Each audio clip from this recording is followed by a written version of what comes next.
The views and opinions expressed by the hosts and the guests do not reflect those of the show, the management, and the company. Hello, sa ako dito tama ko rin mismo po ba Joseph ito? Martinez po ito. Aaksyonan po ba agad natin niya ora mismo? Tandaan niyo ito yung dating airport.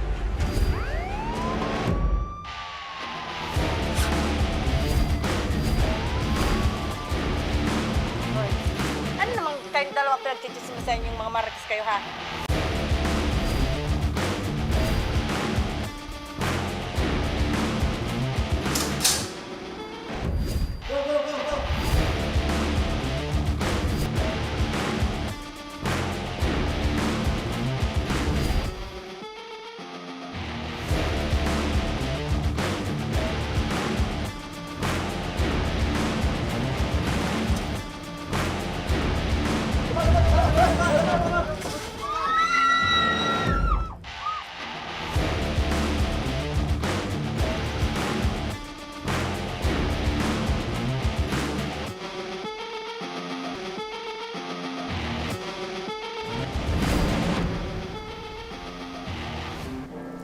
Magandang hapon sa inyo mga ka-aksyon at live na live po tayo ngayong araw ng Biyernes para magbigay Huwebes. Araw ng Huwebes mga ka-aksyon para magbigay ng serbisyo publiko. At live din tayong napapakinggan sa 90.3 Radyo Ragon Sorsogon, 88.3 sa Catanduanes, 90.7 Legazpi City at live na rin tayong napapanood sa ating YouTube account. Napapanood din tayo sa Congress TV tuwing alas 7 hanggang alas 8 ng gabi mula Lunes hanggang Biyernes sa Congress TV Digital Channel 15 sa Metro Manila at Channel 62 sa GMA For the Backs. Umpisahan na natin ang ating pagbibigay ng serbisyo publiko mula sa Santo Domingo Albay, isang medical mission muli ang isinasagawa ng Ako Bicol Party List sa Barangay Santo Niño. Para sa update ng mga kaganapan dito, makakausap natin live sa Barangay Santo Niño, Santo Domingo Albay, si Ma'am Melinda Ibio ng Ako Bicol Party List. Magandang hapon, Mamel. Mamel, magandang hapon. Hello, Mamel.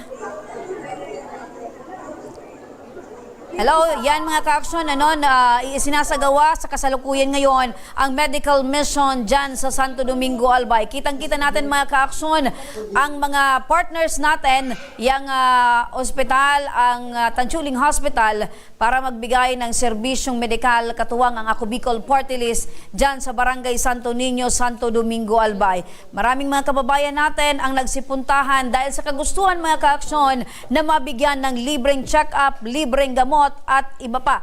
Siyempre, marami ding mga sorpresang hatid sa inyo ng Ako Bicol Party List dyan. At siyempre, yung ating mga kababayan hindi rin magugutom dahil patuloy ang ibinibigay na pagkain dyan sa Ako Bicol Party ng Ako Bicol Party List.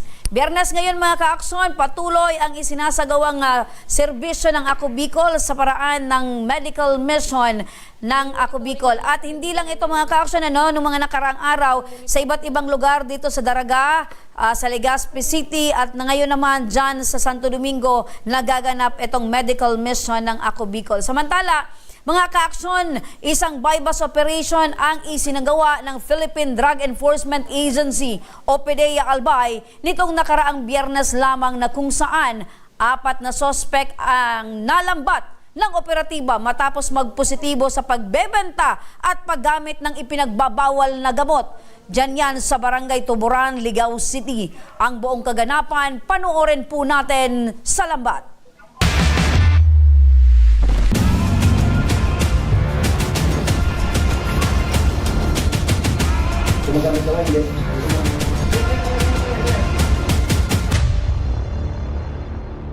Nanambak ng mga operatiba ng Philippine Drug Enforcement Agency o PDEA Albay ang 4 na suspect na di umano'y nagbebenta at gumagamit ng ipinagbabawal na gamot sa Barangay Tuburan, Ligao City.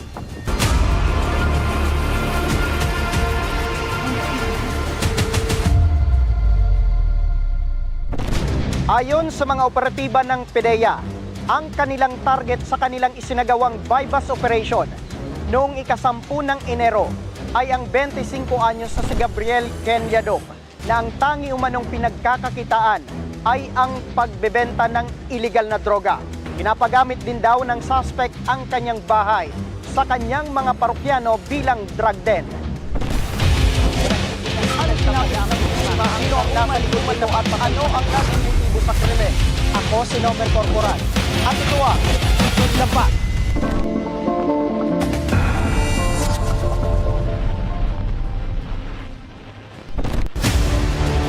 Nang mabuo na raw ng PDEA Albay ang kanilang isinasagawang surveillance sa pagbebenta ng illegal na droga ng suspect, ay dito na sila nagkasa ng bypass operation.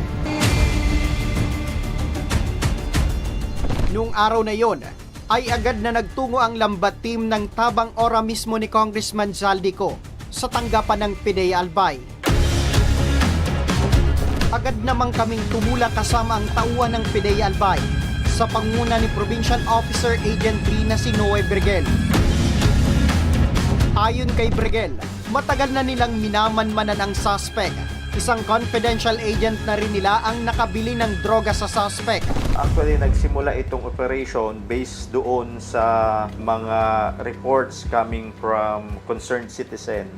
Nung nag-conduct tayo ng casing and surveillance sa tulong ng barangay, na validate na indeed nagbebenta ito ng pinagbabawal na gamot and constant ang mga taong labas-pasok doon na pinaghihinalaan ng mga nasa surroundings na nagagamit ng ipinagbabawal na gamot. So, nung nakuha natin yung information, sabi ko nga, nag-conduct tayo ng series of casing and surveillance, hindi lang isa, and nag-conduct din tayo ng test buy operation para mapatunayan natin na nagbebenta talaga. Kaya nga nung bumili ulit tayo, yung undercover agent natin, positive na nakabili. Kaya nga nag-announce na bypass operation. Bago pa man kami makarating sa bahay ng suspect, ay duman muna ang mga tauhan ng PDEA sa Barangay Tuburan. Dito ay isang briefing muna ang isinagawa ng mga tauhan ng PDEA.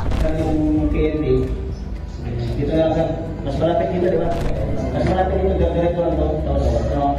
Ayun, nagharap naman sa dito sa yung IAS, yung immediate backup, yung Minova, dito na kami, i-press kami dito sa flight. Okay, wala na, mga agent, voice naman, dito po. Pagkatapos ng briefing, ay agad na tumulak ang pinagsanib purasan ng PDEA Albay, PDEA Masbate, at Ligao City PNP. Kasama na rin ang team ng lambat ng Tabang Ora mismo ni Congressman Zaldico. Pagdating namin sa target site, una nang pumunta ang arresting unit kung saan kasama ang magsisilbing pusher buyer at ilang undercover agents. Habang ang aming team kasama ang iba pang operatiba ay matyagang naghintay sa may kalsada na posibleng daanan ng suspect kung siya ay magtangkang tumakas. Matapos ang 1.5 oras, isang hudyat na ang aming natanggap. Dahil dito ay agad na kaming nagtungo sa bahay ng suspect. Pagdating namin sa target site, nalambat na ng mga operatiba ang suspect na nakilalang si Gabriel Ken. Habang sa loob ng kanilang kwarto, ay 3 suspect pa ang nahuli ng mga operatiba. Sa isang upuan ng bahay ng suspect, makikita rin ang mga drug paraphernalia na ginamit umano ng mga naarestong suspect. Gumagamit daw, hindi. Ito to. Ito ang hindi gumagamit. Ano nangyari yun? Ikaw, gumagamit ka. Wala ko nasan. Sige, tingnan mo. Ano yan? Ano na? Loob. Wala man.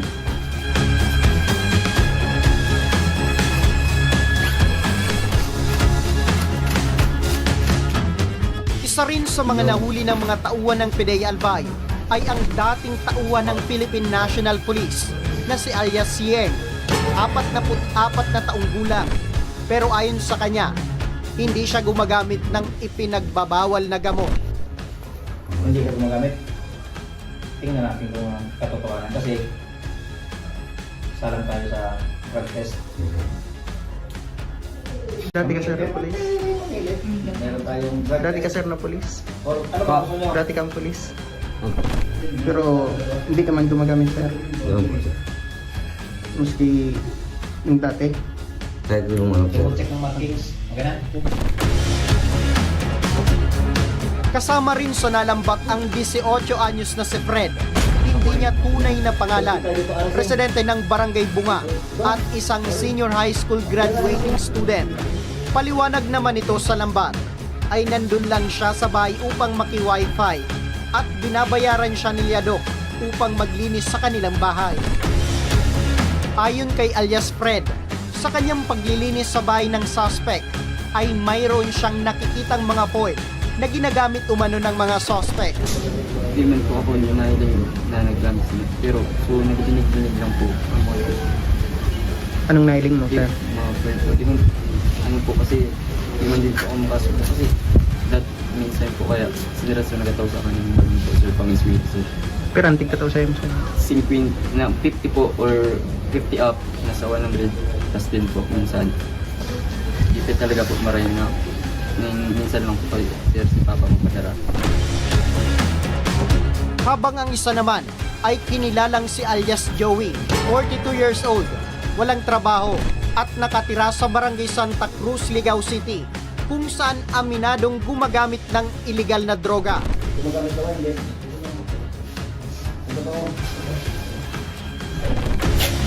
Nakuha rin ng mga operatiba sa mga suspect ang ilang pakete ng hininalang shabu at mga drug paraphernalia. In-inventory natin kasama ng mga non-drug evidence including nung buy bus money. So, estimate value nasa 66,000 pesos. Estimate weight nasa more or less 12 grams. So, inintay lang natin yung final result kasi yung laboratory ng PIDEA, forensic laboratory lang ang magsasabi ng official weight. Mga drug paraphernalia, yung mga tutor, nakita mo, kakaiba nga ito eh. Sabi ko kakaiba nga kasi medyo class. Kasi di ba, kadalasan makita mo sa raid, yung mga improvised tutor lang na foil ang ginagamit, pero kahapon nakakuha tayo ng mga tutor, mga glass tutor. Agad na dinala ang 4 na suspect sa tanggapan ng PIDEA Albay upang isailalim sa drug test. Ang 4 na suspect, positibo sa paggamit ng ipinagbabawal na droga. Willingly naman, voluntarily, nag-submit sila ng kanilang urine specimen na sinubmit natin sa PIDEA Forensic Laboratory. And sabi ko nga kanina, na-inform kami na lahat nung nahuli natin doon, including yung nagdi-deny na estudyante, positive sila sa methamphetamine hydrochloride or shabu na nagamit. So, isang katibayan or isang katunayan na talagang yung area na inoperate natin ay isang drug den. So, na-dismantle natin yung drug den. We consider this as high-impact operation and those arrested are considered to be high-value targets. Samantala, sa datos ng PIDEA Albay, out of 720 barangay sa probinsya, 595 o 95.84% dito ang deklarado ng drug cleared. I believe yung Barangay Tumburan is drug-cleared barangay. It was declared by the Regional Oversight Committee na drug-cleared barangay. Pero sabi ko nga, dito natin makikita yung effectiveness ng barangay drug clearing program pagdating sa sustainability base. Kasi nga nung nakarating sa atin yung information na itong taong ito ay involved sa pagbebenta ng illegal na droga, nung nag-validate tayo, katulong natin dyan yung Barangay Anti-Drug Abuse Councils. Lagi kong sinasabi para doon sa mga users na patuloy pa rin sa paggamit, pumunta sila sa kanilang BADAC chairman or kay barangay captain. Kasama sila sa munisipyo, sa city hall, kasi merong diyang court team na pwede sila tulungan ma-rehab. Meron namang reformatory center para doon naman sa mga nagbibenta na gusto na magbagong buhay. So, ang gobyerno po, di yan natutulog. Lagi tayong tumutulong. Nasa kanila na yung desisyon para magbagong buhay. So, sabi ko nga, ang pinakasolusyon para ma-eradicate ang illegal drugs or masiro natin ang illegal drugs ay walang iba kundi masimula na nating ma-encourage lahat ng drug personality na magbagong buhay. Naharap ngayon ang 4 na suspect sa kasong paglabag sa Republic Act 9165 o Comprehensive Dangerous Drugs Act of 2002. Siniguro naman ng PDEA na hindi sila titigil sa pagsugpo ng illegal na droga, hindi lang sa probinsya, pati na rin sa buong Pilipinas, upang hindi na makasira pa ng buhay ng mga inosenteng tao. Sa ngalan ng aming programang Tabang Ora mismo ni Congressman Zaldico, ako, si Nomer Corporal, at ito ang Lambat.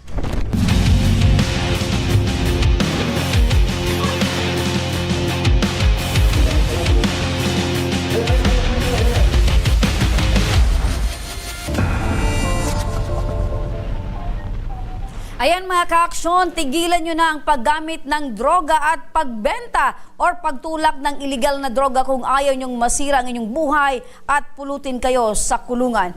Muli mga ka-aksyon, abangan ang mga susunod na episode ng Lambat. Muli naman nating balikan ang medical mission sa Santo Domingo, Albay, at para sa update ng mga kaganapan dito, makakausap natin live sa Barangay Santo Niño, Santo Domingo, Albay, si Ma'am Melinda Ibio ng Ako Bicol Party List. Magandang hapon, Ma'am Mel. Yes, magandang hapon po, Ma'am Remy, sa lahat ng nanonood at nakikinig sa ating Tabang Ora mismo. Ayan, nakikita natin mga ka-aksyon, relax na relax ang ating butihing susunod na congressman ng Ako Bicol Party List na si Ma'am Melinda Ibio. Ma'am, kumusta ang kaganapan dyan sa isinasagawang medical mission ng Ako Bicol Party List? Yes, sa ngayon po, kasalukuyan pa rin po ang parating at patapos sa mga nagpapachart up sa ating medical mission dito sa Santo Niño, sa municipality ng Santo Domingo. Marami pa po impact, sobrang maulan, pero patuloy pa rin na parating yung mga bata, may baby, may matanda. Nandito po nagpapacheck up dahil sa ating programa ito na sobrang laking tulong po sa kanila. In fact, marami pong natutuwa dahil sa programa nito na binibigyan ng Ako Bicol at lalong-lalong na po na inisyatibo ng ating butihing po na si Hong Jill Bongalon. Opo. Mamel, nasa ilang mga katao po ang inaasahang maabutan ng tulong dyan po sa Santo Domingo, Albay? Yes, actually po, ang target beneficiaries natin ay 500. Minsan nga po, sumusobra sa 500 beneficiaries ang ating indicator dito sa Santo Domingo, Albay.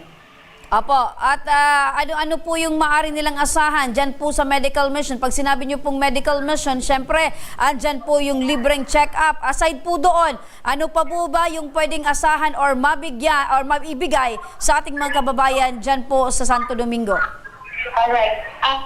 May ating libre services ng ating check-up, ng ating mga doktor. At pagkatapos po noon, kung ano man po ang prescription nila, kung sila po ay kailangan in laboratory, atin po silang dadalhin sa ating partner na hospital katulad ng Tanchuli. Iyon sila po ang ating partner po na hospital. Dito po sila nag-cater ng ating mga medical services na kung saan dadalhin po sa Tanchuli upang maibigay yung karampatang laboratory na nire-require po ng doktor para po malaman natin kung ano ba talaga ang kanilang karamdaman. Hindi lang po yun, bukod po doon ay atin po sila po ay bibigyan din po ng gamot. Halos 1 month po, ang dadami ng gamot na kanilang dala-dala. Pati po mga vitamins at iba pang kailangan nila na binibigay na prescription dito po. Aside from that, wala pong gugutom dahil nag-provide din po tayo ng pagkain. Pati po ang tansunin, ang LGU, meron po tayo dito na may sandwich, may palugaon, may champurado, may pakape. In fact, andito rin po ang angatang lahat itong Congressman Joey Salceda upang magbigay din po ng bigas sa lahat po ng beneficiaries. Kaya po tulong-tulong po talaga tayo dito na nagbibigay ng ayuda para po sa mga taga Santo Domingo. Hindi lang po ito nililimit sa, kasi actually, Ma'am Rene, ito po ay naka-cluster. Pero bagamat ito ay naka-cluster, open po ang lahat para magpa-check up po dito. Pero kung titignan po ninyo itong ating programang ito, ay hindi nakapanood po dito, ito ay naka-cluster po sa 6 na barangay.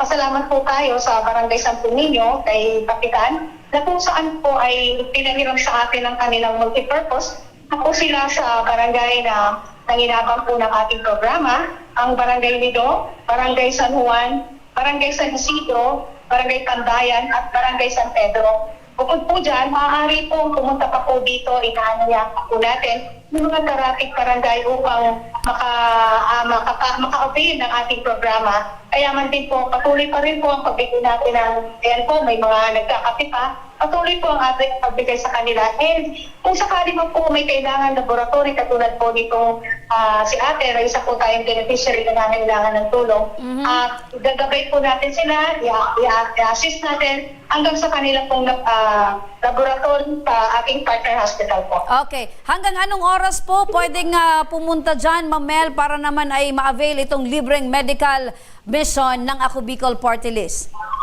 Yes, in fact, walang sinasabing kung hanggang anong oras. As long as meron pong pasyente na nagpapacheck up, ang tansuling po ay patuloy sa kanilang pagbigay ng ayuda medical para man din po maibigay natin, matugunan kung ano man ang karamdaman nila sila. Okay, so ibig sabihin hanggat may humingi ng tulong, sisiguraduhin ng Tansuling Hospital at ng Ako Bicol Party List na ma-accommodate sila. Okay. So nakikita namin, Ma'am Mel, katabi mo ngayon si Maricel Balingbing at ang kanyang ama na si Tatay Felix Balila Sr. Magandang hapon po sa inyo, Nanay Maricel at Tatay Felix. Hello po, Nay Maricel, magandang hapon. Opo. Kumusta po ang inyong idinulog na alalahanin sa medical mission na hatid po ng Ako Bicol Party List, especially ni Congressman Jill Bongalon? Okay lang po, maganda po ang medical mission po dito sa Barangay San Pedro. Ako dito po ang lahat ng mga nagpapacheck up. Ayun, so talagang inaasikaso lahat. Anong oras pa po kayo naandyan, Nanay? So, Mga anong oras pa po kayo nagpunta dyan? maaga po. Opo. Mga 8. Okay, so maaga kayong nagpunta, maaga din po kayong na-accommodate.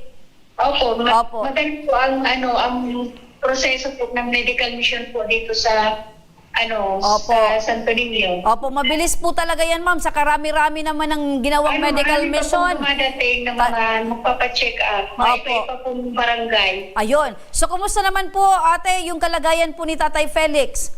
Ano po pa yung niya, today po kasi wala po kami sapat na pera. Today po kasi po, mahal po yung today po. Opo, tapos so yung laboratory niya po. todo eco, ibig sabihin, nahihirapan po si tatay sa paghinga or meron po siyang sakit sa puso? Oh?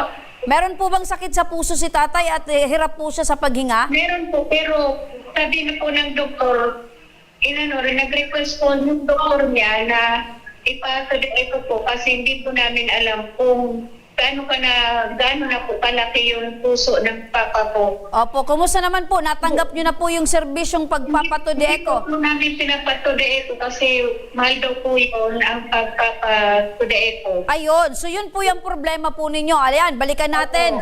Balikan natin si Mamel, Mamel, napakinggan niyo po si Ate Maricel. Ang sabi po ng doktor, kailangan daw po i-undergo ng TODECO itong si Tatay Felix. Kaya lang, ang hinaing po ni Nanay Maricel, mahal daw po. Kumusta? Matutulungan po ba ito ng Ako Bicol? Yes po, kaya po nandito tayo ay upang ilapit po, ayan po talaga ang layunin ng ating itong ating medical mission. Yung mga lalo na po yung mga nahihirapan na pumunta sa mga hospital, atin pong ilalapit upang mas makadali po ang pagtubo sa kanilang tulong medical sa mga para maigi at maayos ang ating kalusugan. At tungkol naman po sa problema ni ate, ang kanyang papa po ay matutuban na natin. Sasagutin po ng Ako Bicol sa tulong po yan ni Congressman Jill Bongalon. Atin po siyang ipapadala sa Tansuling at iti-cater po ang laboratories niya, pati po ang gamot. Ayun! So, Nanay Maricel, napakinggan niyo po si Mamel. Hindi lang po yung pagpapatodeko yung sagot ng Ako Bicol, kundi pati po yung gamot na maari pong ibigay or kinakailangan pong inumin ni Tatay Felix. Visit po na sagutin daw po na Ako Bicol ng gamot at sa laboratory. Ayun. Pinapagat po siya dito for the second po. Opo, ano? Parang po siya ng tubo. Opo, Ate Maricel, ano po yung pakiramdam nyo na sasagutin po ng Ako Bicol Party List yung pagpapatude eco at yung gamot? Nakutin po nila ang sa Uda Eco at laboratory para malaman namin po kung gaano na po pala doon puso ng papa po. Kasi po, ganito po yun na nahirap, na po yan. Pag bumalakad po siya ng malayo, kung Opo. So pag naglalakad po si tatay ng matagal, napapagod po. Pag malayo na po. Opo. Ate Maricel, ano po yung pakiramdam nyo ngayon na solve na po yung problema po ninyo patungkol po sa pagpapatude eco dahil sinagot na po ng Ako Bicol, pati po yung gamot? Okay po kasi, yung maano na po itong pagulan. Matutubanan na po yung nagpapagod. Ayun. So maraming salamat po, Nanay Maricel, at hiling po namin na tuluyan ng gumaling po si Tatay Felix, Maraming salamat din, Ma'am Melinda Ibio ng Ako Bicol Party List. Thank you po. Mamel? Yes po, maraming. Apo, maraming salamat, Mamel, at yan po talaga yung objective ng Ako Bicol Party List, hindi lang po sa ibang programa nakatuon, kundi pati po sa pinaka-importanteng problemang pangkalusugan na mabigyan ng solusyon ng ating mga kababayan. Maraming salamat, Mamel. Maraming salamat po sa ulitin. Ako Bicol Party List po sa pangunguna ng ating booking Congressman Zaldi po, Congressman Gil Bungalon, at sa mga partners po natin dito na tumutulong, si Kang Zoe Sartes Salceda, si Giday po, at sa lahat pa po ng mga nandirito po na tumutulong sa LGU ng Santo Domingo. Maraming salamat, Ma'am Rene, sa inyong pakikinig po. Maraming salamat. Yan po si Ma'am Melinda Ibio ng Ako Bicol Party List. Samantala mga kaaksyon, sa pagbabalik ng Ako Bicol tabang ora mismo, isang Pinay domestic helper sa Dammam, Saudi Arabia, pinagbibintangang nagnakaw umano ng underwear at phone charger. Ang buong reklamo alamin mamaya. At isang ina mula sa Tabaco City humihingi ng tulong para sa kanyang anak na isang buwan nang nasa ospital. Ang ating ora mismong pagtugon sa kanilang pangangailangan, abangan. Huwag kayong bibitaw dahil magbabalik pa ang tabang ora mismo.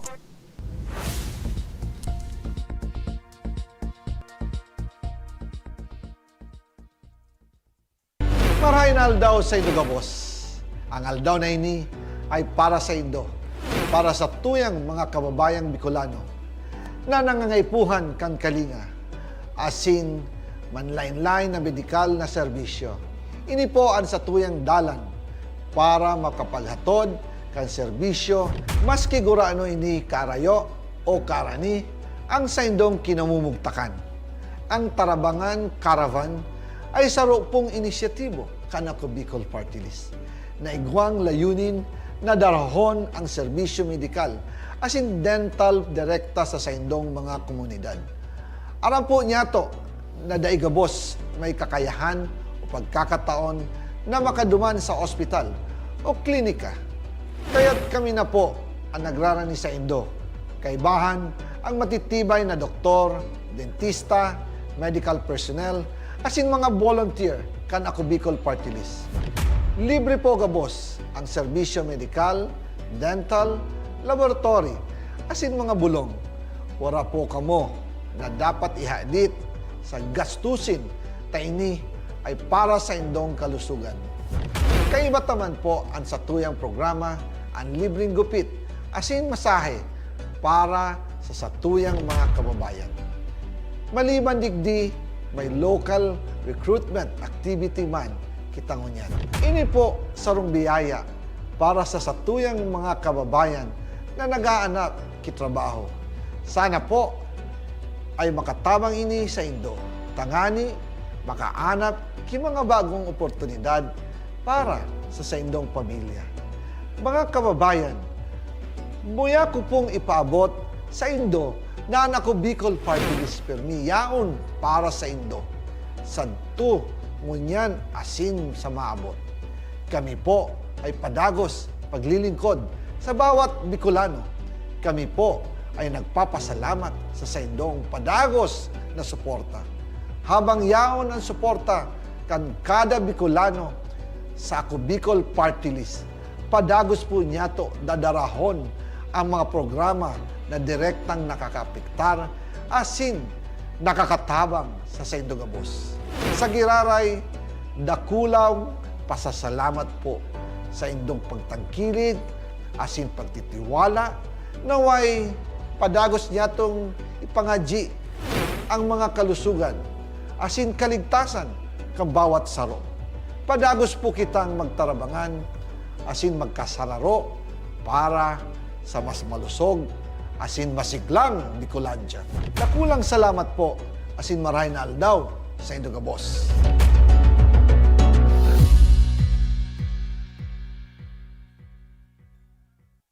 Daan-daan na po ang mga nakapagtapos at may mga kanya-kanya ng propesyon.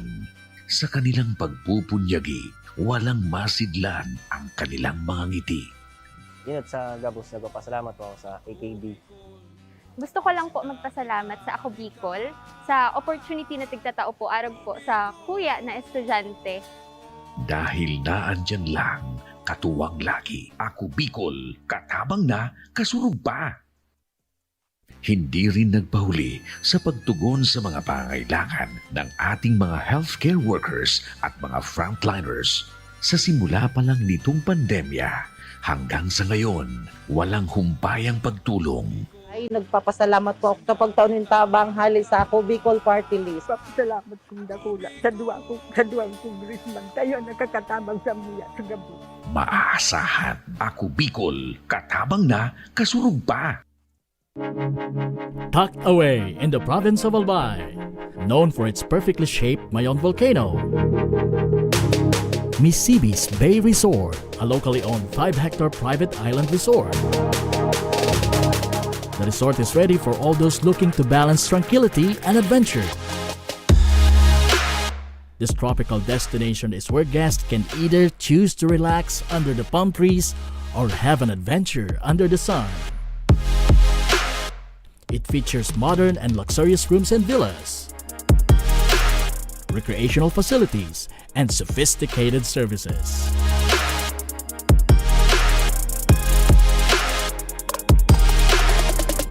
Come and experience Misibis Bay Resort, your tropical island getaway.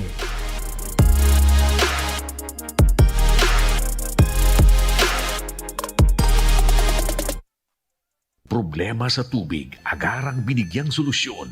Nagpatayo ng mga solar-powered water supply system sa mga liblib na lugar. Libre, malinis at maaasahang supply ng tubig 24/7. Dakulaon ng pagpapasalamat niya mo. Dahil may ikamalilingan habang kami nabubuhay. Nakulaon nining tabang para sa Gabos na tao digdig.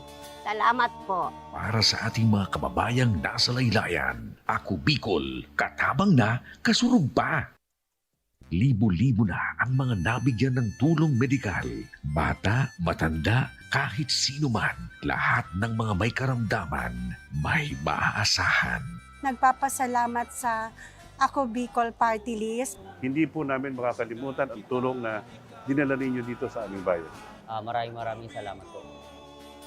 Dahil iisa lang ang tunay na nagmamalasakit. Ako Bicol, katabang na, kasurug pa.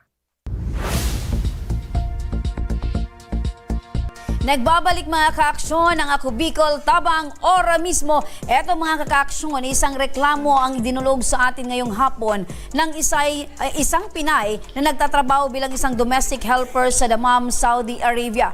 Reklamo ni Belen Bating Taryo, 4 na buwan pa lamang siya nung nagtatrabaho bilang isang domestic helper sa kanyang Arabong employer, ngunit ilang beses na raw siyang pinag-initan nito at kung ano-ano na lamang daw ang pagbibintang na ginagawa nito sa kanya. Tulad na lamang ng nawawalang underwear umano ng kanyang amo at phone charger ay sa kanya ibinibintang. Kaya naman ora mismong nagpadala ng panawagan si Belen sa ating programa. Panoorin po natin ito.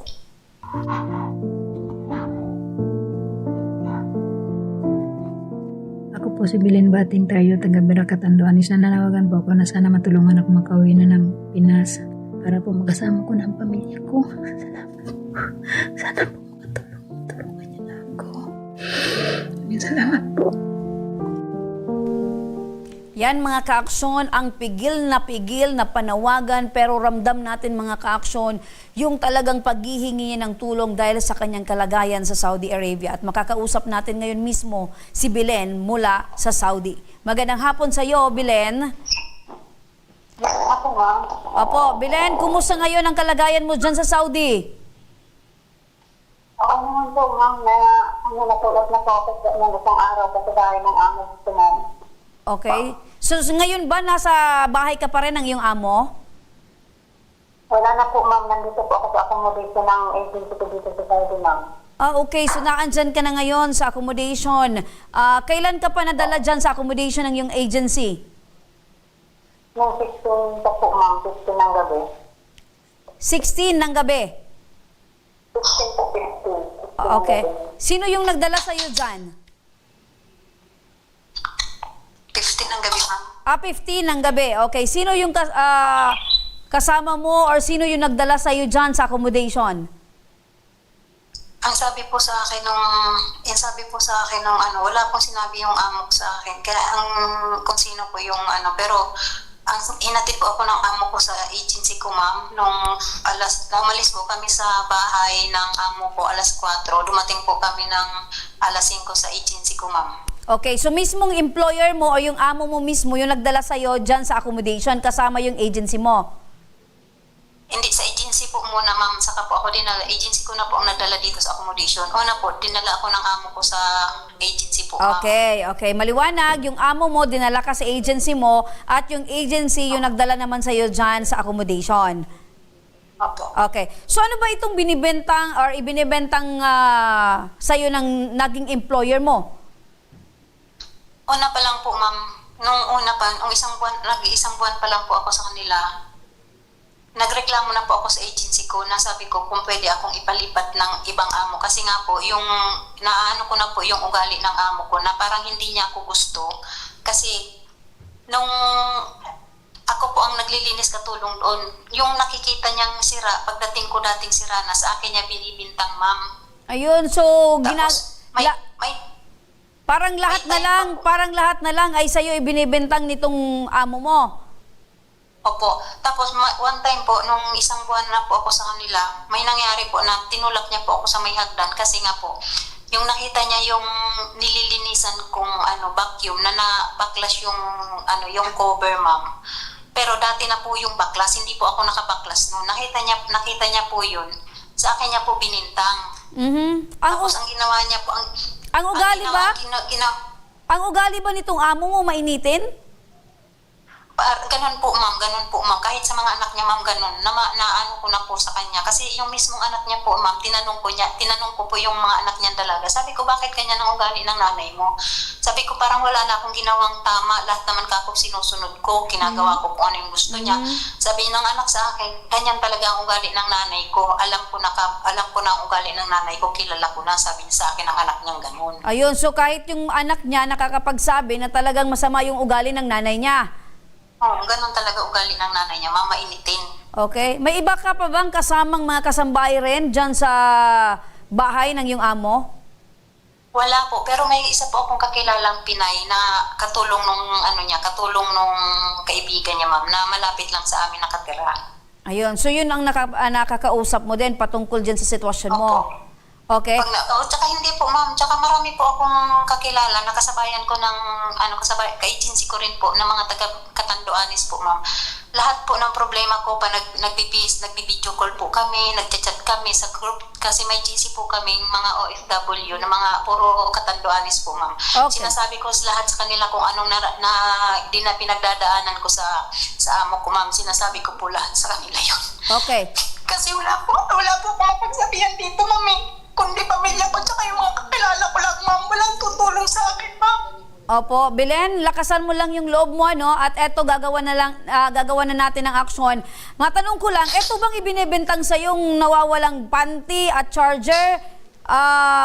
Nakita ba ito sa mga gamit mo? Hindi po, yun nga po, ma'am, hindi nila nakikita kasi araw-araw niya naman hinahalongkat yung gamit ko, ma'am. Anytime, anywhere, pwede siya pumunta sa kwarto ko kasi nakabukas naman po, ma'am, yung kwarto ko. Okay. Kinakalkal niya mga gamit ko, ma'am. Wala siyang nakita, ma'am. Bakit ba hinahanap niya itong panty? Wala na bang ibang panty itong amo mo at yan yung hinahanap? Paborito ba niya yung panting yan? Mga bago daw po kasi yun, ma'am. Bago daw. Nung dumating daw ako, bago daw yun. Yung panty niya po, 10 piraso daw yun, ma'am. Tapos kasi ako naglalaba, sa akin niya hinanap. Ikaw lang naman ang naglalaba, sabi niya gano'n. Ikaw lang naman ang naglalaba, sabi niya sa akin gano'n. Sabi ko, oo, ako nga naglalaba, ma'am. Kaya lang, ma'am, kung ano yung sinabi mo sa akin na pagkatapos kong labahan yan, pagkatapos kong planchahin yan, ibababa ako dito sa baba. Yun ang ginagawa ko. Bakit ka ako sa akin mo hinahanap yung mga gano'n? Lahat ng nagme-misplace nilang gamit, ma'am, sa akin nila binibintang. 10 piraso daw yung panty, yung underwear. Tapos nagkulang ng isa, 9 na lang. Kaya inahanap ng amo mo at pinagbibintangan kang ginamit mo. Nung lastly na po, ma'am, 5 yung kulang kasi binigay niya po sa akin, sabi niya, oh, ito, kumpletuhin mo to. Bukas dapat kumpleto na yan, 10. Saan ko magkukunin yung 5? Nawala naman ako. Hindi kaya ginamit ng amo mo at napunta sa ibang bahay o isang ibang lugar. Pero, matanong ko, magka-size ba kayo ng amo mo? Hindi po, ma'am. Malaki po yung amo ko, ma'am. Malaking babae po, ma'am. Ikaw ba naglalaban ng underwear niya? Ako po lahat naglalaban ng mga underwear nila, ma'am. Lahat ng gamit nila, ma'am. Ako po naglalaba. Kaya ang iniisip niya, dapat binigay sa'yo 10, 10 din dapat yung may babalik sa kanya. Oo, parang ganun po, ma'am. Yung paglalaban mo ba ng underwear, gamit mo yung kamay mo or through washing machine? Washing po, ma'am. Washing. Okay, kumusta naman yung mga underwear ng amo mo? Malinis naman? Okay naman po, ma'am. Pinapatawa lang kita, no, Belen, para at least mabawasan din yung problema mo. Pero, aside doon sa underwear na hinahanap sa'yo at binibintangan kang kinuha mo, yung charger, nakita din ba ito sa gamit mo? Hindi rin po, ma'am. Kaya lang halos 3 araw niya na tinitrated sa akin yun, ma'am. Yung panty niya, tsaka yung bago po nangyari yung post ko, ma'am, humingi ako ng tulong na mapulot ako sa amo ko. 3 araw niya na akong tinitrated, ma'am, na ilabas ko yun, ilabas ko. Oo, pero nababanggit mo, Belen, na kada best may nawawala, open naman siyang tingnan yung mga gamit mo at wala naman siyang nakukuha sa gamit mo, di ba? Yes po, ma'am. Yes po, ma'am. Yes. Okay, so purely, pinagbibintangan ka lang talaga nitong amo mo. Ngayon, eto bang mga pinanggagawa sa'yo, pagtatrato sa'yo ng amo mo, na ipaabot mo ba ito sa agency mo? Sinabi ko po yan nung una sa agency ko, ma'am. Sabi ko, ma'am, baka pwede. Isang buwan pa lang ako, ma'am. Sabi ko, ma'am, baka pwedeng malipat ako ng amo kasi parang hindi ko kakayanin yung ugali ng amo ko. Kasi nga, talagang umpisa pa lang, ma'am, nakita ko na yung ugali niyang ganun, ma'am. So ano yung action ng agency? Ang sagot po sa akin ni Ma'am Karen, ma'am, homesick lang yan, adjustment lang yan kasi nga bago ka pa. Sabi ko, sige, hindi na ako sumagot sa kanya, ma'am. Nung sinabi niya sa akin yun, hindi na ako nagsagot, ma'am. Sabi ko nga, inisip ko na lang sa sarili ko, ma'am. Sabi ko, oo nga, baka siguro adjustment ko lang, homesick pa lang ako. Kaya sabi ko, baka habang tumatagal, magbago rin yung ugali ng amo ko, matanggap niya. Kasi halos, sabi ko, gagawin ko na lang kung ano yung best ko, kung ano yung gusto niya, susundin ko na lang, sabi ko ganon. Pero ginawa ko na, ma'am, lahat, ma'am, talagang walang pagbabago, ma'am, habang araw-araw na tumatagal ako sa bahay nila, ma'am, lalo siyang lumalala, yung ginagawa niya sa akin na araw-araw niya akong minumura. Okay. So, ibig sabihin nito, Belen? Ibig sabihin nito, Belen, despite nung nahihirapan ka na sa trabaho, sa pakikisama sa amo mo, nagpatuloy ka pa rin sa pagtatrabaho, hoping na magbabago yung trato sa'yo. Opo, ma'am. Nagpatuloy ako, ma'am, kasi nga, ma'am, sabi nung amo ko, nung nakausap ko niyan sa agency, ma'am, sabi sa akin, ma'am, adjustment ko daw. Sige, sabi ko, itutuloy ko kasi nga baka talaga adjustment ko lang, ma'am. Pero, ma'am, sa araw-araw na nagchat-chat ako sa mga kakilala ko, ma'am, kahit pagtanong nyo sa mga kakilala ko dito na mga kapwa ko, OFW, ma'am, araw-araw ako pa nagchat-chat ako, sinasab, kumusta ka na dyan? Sabi ko, ganito, pero sabi ko, kinakaya ko lang kako yung ugali ng amo ko kasi nga gusto ko makapag-ipon, isa pa, as long na sabi nga, di ba, ma'am, pag hindi ka sinasaktan ng amo mo, sabi ko, sige, hindi naman ako sinasaktan, kaya kakayanin ko. Pero, ma'am, parang habang tumatagal, ma'am, hindi ko nakakaya kasi parang yung mentally ko na, ma'am, ang nagkakaproblema, ma'am. Araw-araw na lang, lalo pag sinisigawan niya ako, ma'am. Pag sinisigawan niya ako araw-araw. So hindi kasi Sinisigawan niya ako, minumura niya ako, ma'am. Hindi ko. So hindi ka sinasaktan pero inaabuso naman yung mentalidad mo. I mean talagang bothered, inaabuso na yung parang every now and then kada pagising mo talagang namumroblema ka dahil iniisip mo yung sitwasyon mo dyan. Okay. So ngayon tanungin kita, Belen, ano yung gusto mong mangyari? Palipat ka ng employer or gusto mo na talagang umuwi ng Pilipinas? Uwi na lang po siguro ako, ma'am, kasi yung unang amo ko, ma'am, umabot po ako ng 13 months, ma'am, dun sa una kong amo, ma'am. Okay, kumusta naman yung pagpapasahod sa'yo at yung oras ng pagtatrabaho mo? Yung sahod naman po, ma'am, okay, pero yung trabaho, ma'am, overwork, nag-uumpisa po ako ng alas 5, minsan alas 4:30 nag-uumpisa na po ako, ma'am, tapos natatapos ako minsan alas 12, pero depende pa po yan, pag may bisita po yung amo ko, minsan natatapos ako alas 2, alas 3. So nagigising ka ng maaga tapos matutulog ka ng hating gabi? Opo, ma'am. So sobra yung trabaho, Swerte na lang po, ma'am, pag wala silang bisita, natutulog ako mga alauna, alas 12, yan. Pero pag may bisita, maabot po ng alauna, alas 2, alas 3, ganun po, ma'am. Grabe, no? So konting-konti na lang talaga yung oras ng pagpapahinga mo. Tapos wala pong pahinga ng araw, ma'am, kahit ano, ma'am, wala po, ma'am. Okay, so parang bawal yung pahinga dyan sa amo mo. Eto, makinig ka, Belen, ano? Kasi nasa kabilang linya na ng telepono si Miss Dinya Sibiliano, ang Welfare Officer ng Manila One Time Express Manpower Incorporated. Magandang hapon po sa inyo, Ma'am Dinya. Hello, good afternoon po. Kumusta po kayo? Opo, kayo po, ma'am. Kumusta din po kayo? Okay naman po. Opo, okay. Mabuti po yan, ma'am, na okay po kayo. Kaya lang ito pong ating kababayan na nasa Saudi Arabia, sa tulong po ng inyong ahensya ay napalipad po ito papuntang Saudi. Pero ito po, ma'am, nagkakaroon po siya ng problema. Ito po ba, alam niyo na po ba yung sitwasyon niya doon na kinakaharap? Yes po, ma'am. Kaya nga po nandyan siya sa accommodation kasi nung makarating sa amin ang kanyang reklamo, agad po kami nakipag-coordinate sa aming FRA. Ngayon, action agad naman po si FRA, tinawagan si employer, right away po, hinatid naman po siya kaagad sa accommodation. Nagtaka nga po yung employer kung bakit ganon yung nirereklamo ni Belen na maayos naman daw siya doon sa kanila. Opo. Kaya nung September 15, September namin yun siya napaalis nung itong 2024.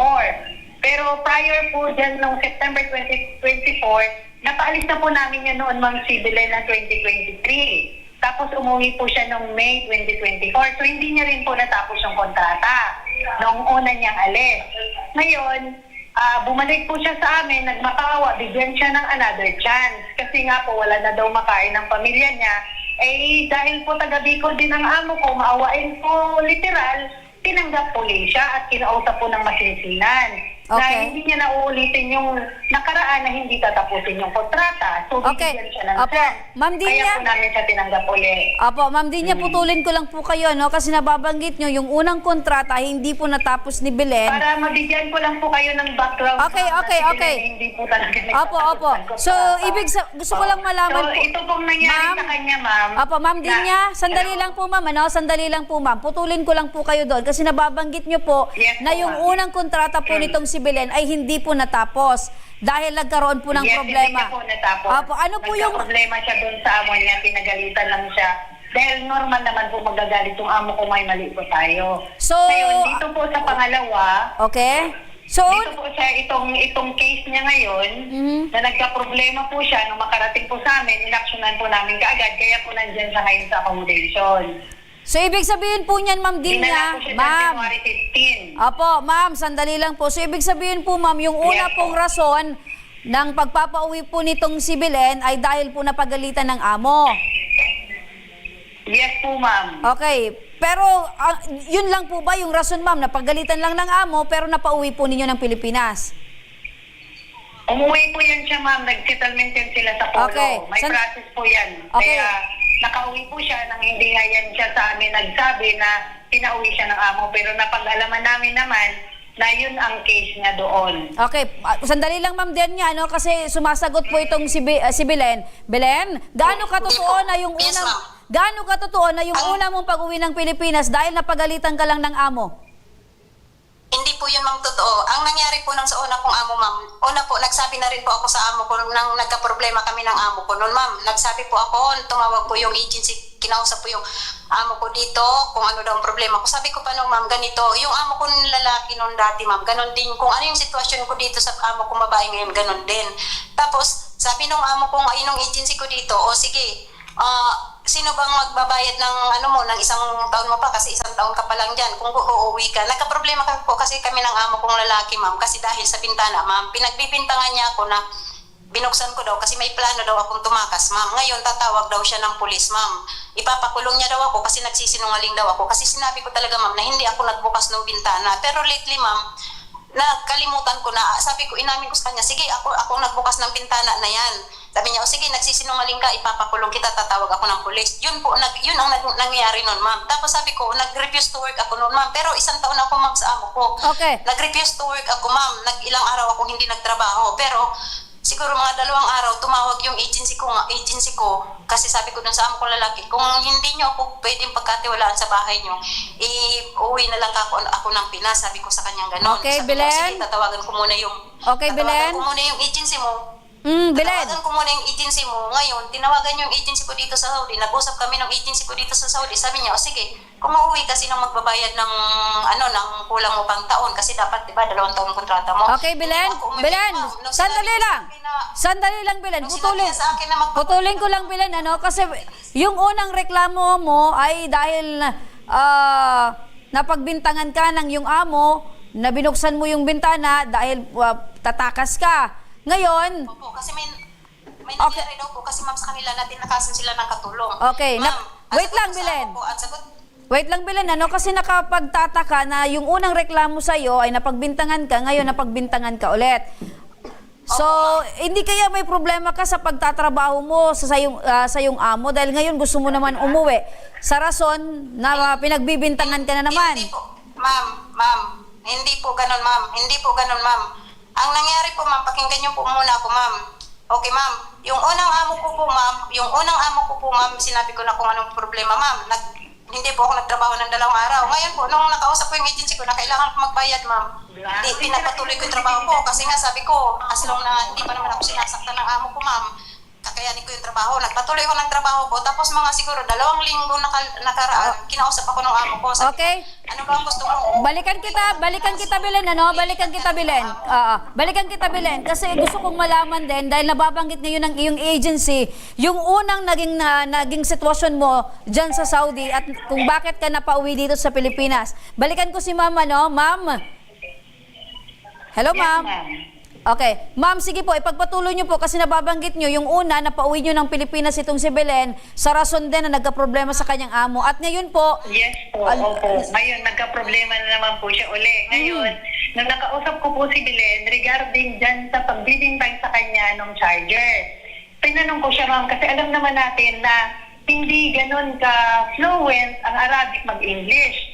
So tinanong ko siya, paano sinabi sa'yo, para lang maintindihan mo, ma'am. Opo. Paano sinabi sa'yo ng amo na pinagbibintangan ka? Sabi niya sa akin, ang sabi daw ng employer sa kanya, ma'am, get my charger in my room. So kung ikaw, ma'am, anong pagkakaintindi mo? Kasi pagkakaintindi ko, inuutusan siya na kunin yung charger sa kwarto. Get my charger in my room. Meaning to say, kunin mo yung charger ko sa kwarto ko. Yes po. Yun ang pagkakaintindi ko. Okay. So ngayon, ang pagkakaintindi niya, hinahanapan daw siya ng amo. Tapos tinanong ko nga din siya, ma'am, kung pinagbibintangan ka, ano ba yung charger ng amo na hinahanap sa'yo? iPhone daw. Ano ba yung unit ng cellphone mo? Type-C ba o Android? Okay. Type-C naman daw yung charger niya. So bakit hindi ka nagrason na ano ang gagawin mo sa iPhone charger niya? Hindi mo naman magagamit yun. Okay. So ibig sabihin po nito, ma'am, ma'am Denya, sa inyo pong pagtatansya or titingin po ng sitwasyon ni Belen, nagsisinungaling po itong si Belen? Gumagawa lang po siya ng rason, ma'am, na gusto niyang makauwi. Pero if ever, kung gano'n na ng reason niya, wala naman po kaming magagawa ng agency kung ayaw na ni worker magtrabaho. Hindi, wala po kaming karapatan na ipagpilitan sa kanya kung ayaw niya. Pero dahil nga po may pinirmahan siya na kontrata, pinapaintindi namin sa kanya bago siya umalis kung ano yung consequence. Opo. Kasi kung si employer naman po kasi ang may violation, right away kami po ang tagapagtanggol nila. Hindi po namin pwedeng pabayaan sila. Opo. Pero kung sila naman po kasi ang may problema, pinapaintindi din po sa kanila. Opo. So ngayon, ang proseso po kasi ng pagpapauwi, ma'am, hindi naman gano'n na gusto mong umuwi o uwi ka kagad. May proseso po tayo. At dahil po siya ay wala pa siyang 6 months na with guarantee period, so may proseso po tayo sa pagpapauwi. Either mag-case pa sila ng employer or diretso na po siyang kung makikiusap po sa FRA na bigyan na siya kaagad ng exit visa, then papauwiin po natin siya. Opo, maraming salamat Ma'am Denya, ano, kasi nakita po namin talagang naandyan po yung pagtugon, pagtulong po ninyo dahil ito ay pangalawang pagkakataon na. Sa unang pagkakataon na nagkaroon po ng problema itong si Belen ay talagang natulungan po ninyo. Opo. So, maraming salamat po sa inyo, ano, sa paglilinaw nitong sitwasyon ng ating OFW at makikipag-ugnayan pa rin po kami sa inyo para naman po matulungan pa rin po natin itong ating kababayan, whether nagsasabi po siya ng totoo or hindi. Ang importante, yung kagustuhan niya po na makauwi ng Pilipinas. Kung gusto niya umuwi, uuwi po yan siya. Pero dadaan po tayo sa prosesong legal bago mapauwi. Apo, maraming salamat po Ma'am Denya Sibeliano sa inyo pong pagtugon sa problema pong ito. Para sa kasiguraduhan naman, eto mga ka-aksyon, idudulog na natin ito sa tanggapan ng OWA at nasa kabilang linya na ng telepono si Attorney Sherilyn Malonzo, ang Director for Operations Center ng Overseas Workers Welfare Administration. Magandang hapon po, Attorney Shi. Magandang hapon po. Attorney Shi, sa muli, problema ng kababayan natin sa Saudi Arabia. Eto naman po, ano po ba yung maaring kaharapin ng employer nitong si Belen kung sakali pong mapatunayan na pawang kasinungalingan lang po itong ginagawa kay Belen? Like for example, ito pong pinagbibintingan siya na kinuha ni Belen itong underwear at itong charger. Okay, so meron pong corresponding administrative sanction po under the DMW rules. Lalo na po kung ang ating OFW ay nagsuffer ng emotional and psychological nagkaroon ng trauma, no, because of those allegations. So it may fall under misconduct po, no, yung and then ang usapan lang dyan whether grave or not, so depende kung ano naging impact po sa kanya at mapatunayan po yun with halimbawa kung may mga medical po na certification na dahil sa pagbibintang na yun, no? So yun po, kung hindi naman po yan pinubliko at ito ay nangyari lang po sa within the premises po ng bahay po ng kanyang employer. Opo, pero of course, kung kasuhan po siya, pwede naman po siya syempre mag-countercharge na, no? Or i-depensa yung sarili niya. Opo, so at pag na-dismiss yung kaso na yun, halimbawa lang po, nakasuhan siya ng employer, na-dismiss siya na patunayan na wala namang katotohanan, so pwede naman po siya naman ang mag-file naman doon. Opo, kasi nakikita po na sa accusations po. Opo, nakikita po kasi natin na Attorney Shi, sa pagkikipag-usap po namin ni kanina kay Belen, talagang apektado po siya emotionally, mentally dahil dito sa mga false accusation na kinakaharap niya po araw-araw dito po sa kanyang amo. Opo. So ano po yung maaring aksyon ng inyo pong tanggapan sa sitwasyon pong ito ni Belen? Actually, in-endorse na po namin ito sa MWO. So, kina-closely monitor na po namin siya. At tinatanong na rin po namin, no, kung kailan po ba siya i-repatriate.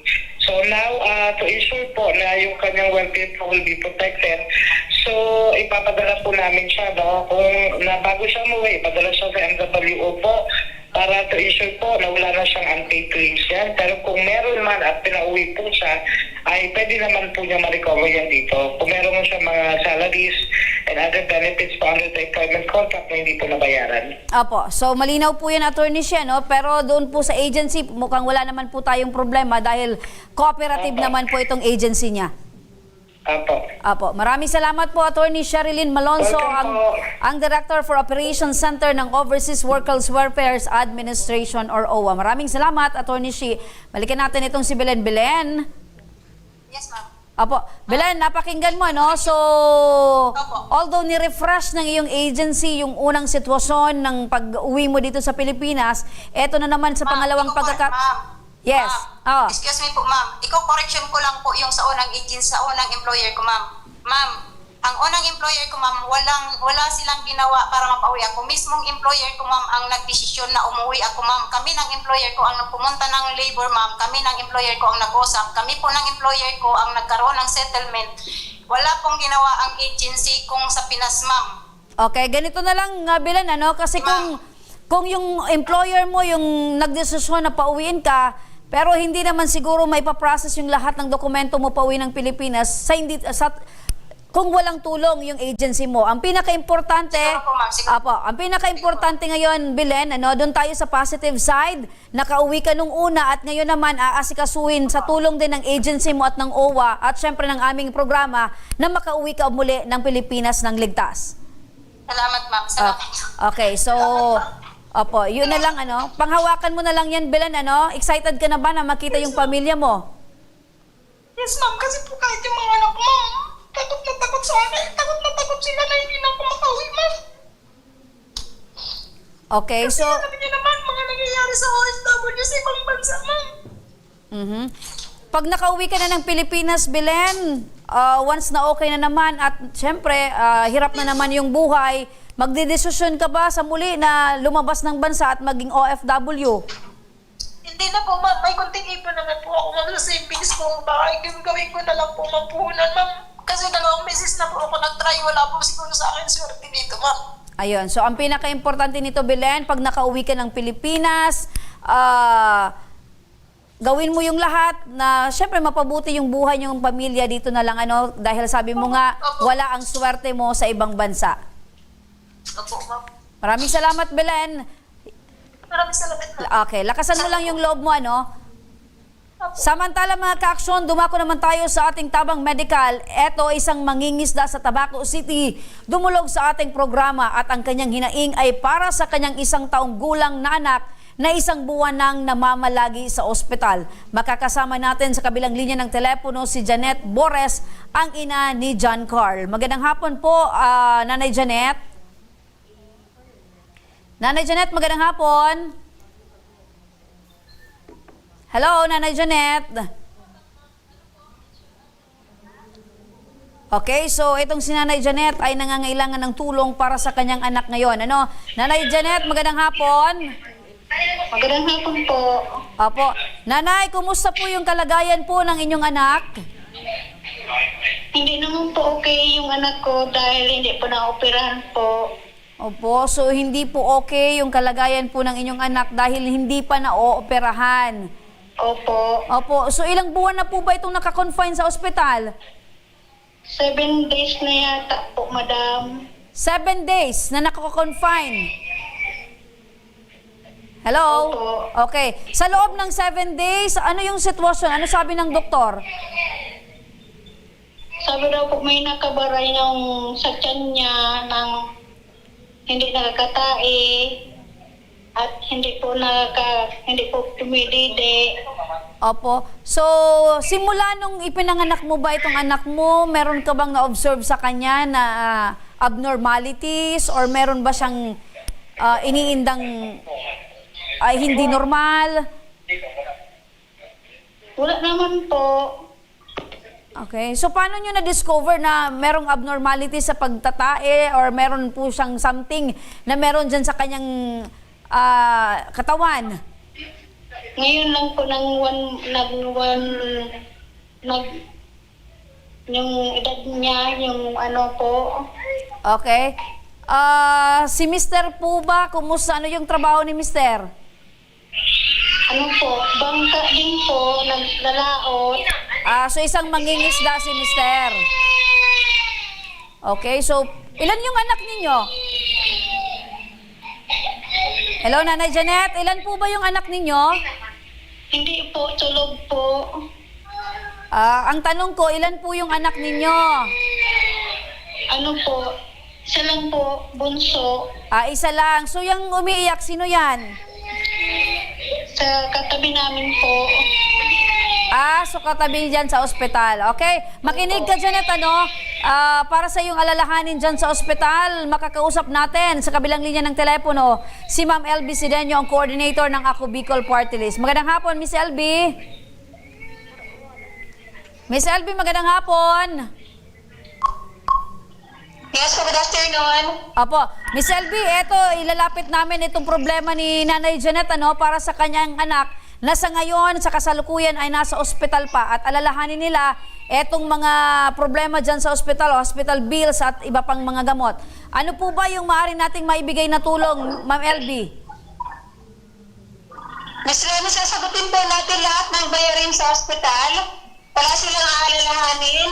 Pagawa po sila ng medical abstract ng pasyente and then puntahan mo nila ako sa Monday, Malasakit Center, para bigyan sila ng food assistance. Opo, so ano po yung aasahan nilang proseso? The moment pong maibigay yung mga documents, yung hospital bills, yung final bills, ano pa po yung aasahan sa Ako Bicol? Miss Remy, ganito po yan nga. Once po na may hospital bill na yung pasyente, punta na po sila sa akin sa Malasakit Center. Wala po silang isipin na babayaran sa ospital. Lahat po sasagutin ng Ako Bicol Party List. And then po, yung pasyente po, if ever na hindi ba makakalabas, papuntahin po sa akin yung bantay ng pasyente by Monday. Kasi ngayon po na Friday, wala tayong food assistance. Monday to Thursday lang. Okay, food assistance, ibig sabihin. Pagawa po sila ng medical abstract. Okay, food assistance. Pagawa po sila ng medical abstract. Yes po, Miss Remy. So, ibig sabihin, yung mga pasyente dyan, binibigyan din ng libreng pagkain.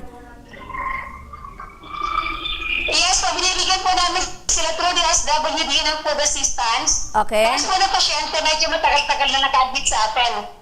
Opo. So, maraming salamat, Ma'am LB, dahil yung problema po nitong sinanay, patungkol po sa problema niya dyan sa ospital, ay sasagutin na ng Ako Bicol Party List. Maraming salamat, Miss LB. Yes po. Thank you po. Sorry na may signal. Okay lang.